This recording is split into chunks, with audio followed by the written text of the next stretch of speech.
बिस्मिल्लाहिर्रहमानिर्रहीम। आज हम डिस्कस करेंगे comparison between electric and gravitational forces. तो हमारे पास सबसे पहले है ये इलेक्ट्रिक फोर्सेस क्या है। तो डिफरेंट जो चार्ज बॉडी हैं उनके दरमियान जो फोर्स होगी उसको हम क्या नाम देते हैं, इलेक्ट्रिक फोर्स। अब इलेक्ट्रिक फोर्सेस को फाइंड करने के लिए डिफरेंट ऑब्जेक्ट्स के दरमियान कूलम ने एक लॉ दिया था, कूलम्स फोर्स। तो वो जो कूलम फोर्स है उसको फाइंड करने का हमारे पास रिलेशन है F इज इक्वल टू के Q1 Q2 over R square. यानी कूलम लॉ के मुताबिक जो इलेक्ट्रिक फोर्स है that is directly proportional to the product of magnitude of their charges and inversely proportional to scale of distance between them। बिल्कुल इसी तरह जो ग्रेविटेशन लॉ है, न्यूटन लॉ ऑफ ग्रेविटेशन ने दिया था, तो उसमें दो मैसेज के दरमियान जो ग्रेविटेशन फोर्स है उसको फाइंड करने के लिए हम रिलेशन यूज करते हैं F is equal to G M1 M2 over R square. उसके बाद सेकंड है जो हमारे पास कूलम लॉ है, इसमें फोर्स जो है ये इनवर्सली प्रोपोर्शनल है स्क्वायर ऑफ डिस्टेंस के। जो न्यूटन लॉ ऑफ ग्रेविटेशन है या जो ग्रेविटेशन फोर्स है that is also F is inversely proportional to square of distance between two masses. यानी अगर हम बात करें तो जो इलेक्ट्रिक फोर्स है ये ओबे करती है इनवर्स स्क्वायर लॉ को, ओबे इनवर्स स्क्वायर लॉ। तो जो ग्रेविटेशन फोर्स है ये भी ओबे करती है इनवर्स स्क्वायर लॉ को, ओबे इनवर्स स्क्वायर लॉ। उसके बाद नेक्स्ट है इलेक्ट्रिक फोर्स जो है ये कंजर्वेटिव फोर्स है, कंजर्वेटिव फोर्स। अब जो कंजर्वेटिव फोर्स होती है ये कौन सी फोर्स होती है, यानी हमारे पास ऐसी फोर्स जिसमें जो वर्क डन है वो पाथ के ऊपर डिपेंड नहीं करता, या work done along close path क्या होता है, जीरो।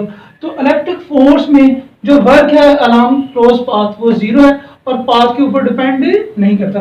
बिल्कुल इसी तरह जो ग्रेविटेशनल फोर्स है ये भी कंजर्वेटिव फोर्स है, कंजर्वेटिव फोर्स।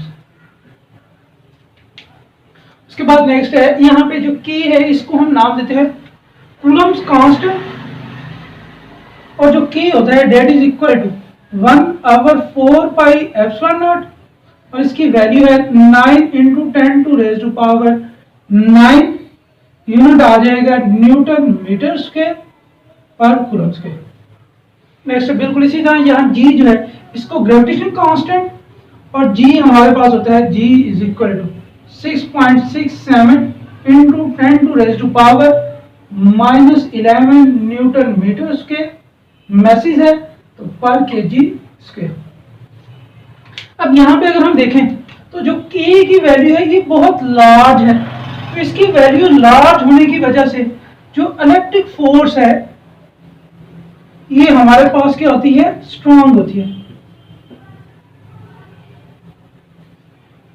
और यहाँ पे अगर हम देखें तो जी की जो वैल्यू है वो बहुत ज्यादा स्मॉल है, तो इसके पास कौन सी फोर्स होगी, वीक फोर्स। उसके बाद नेक्स्ट है इलेक्ट्रिक फोर्सेस में हमने देखा था कि जब चार्जेस सेम है तो उनमें रिपल्सिव फोर्स थी, और जब चार्जेस अपोजिट थे तो फिर कौन सी फोर्स थी, अट्रैक्टिव। तो ये हमारे पास दो तरह की होगी, अट्रैक्टिव और रिपल्सिव। लेकिन जो ग्रेविटेशनल फोर्स है ये सिर्फ हमारे पास कौन सी फोर्स है, ये सिर्फ अट्रैक्टिव है।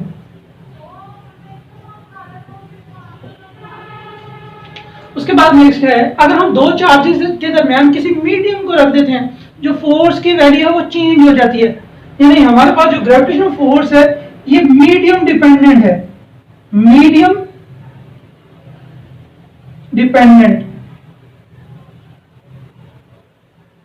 लेकिन अगर दो मैसेज के दरमियान हम किसी मीडियम को रख देते हैं तो ग्रेविटेशन फोर्स के ऊपर कोई फर्क नहीं पड़ता। तो ये है मीडियम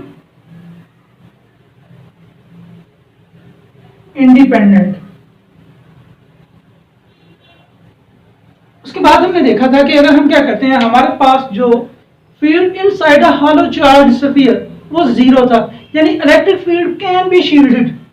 तो इसको हम शील्ड कर सकते हैं, कैन बी शील्डेड। लेकिन जो ग्रेविटेशनल फोर्स है इसको हम शील्ड नहीं कर सकते, तो ये आ जाएगा कैन नॉट बी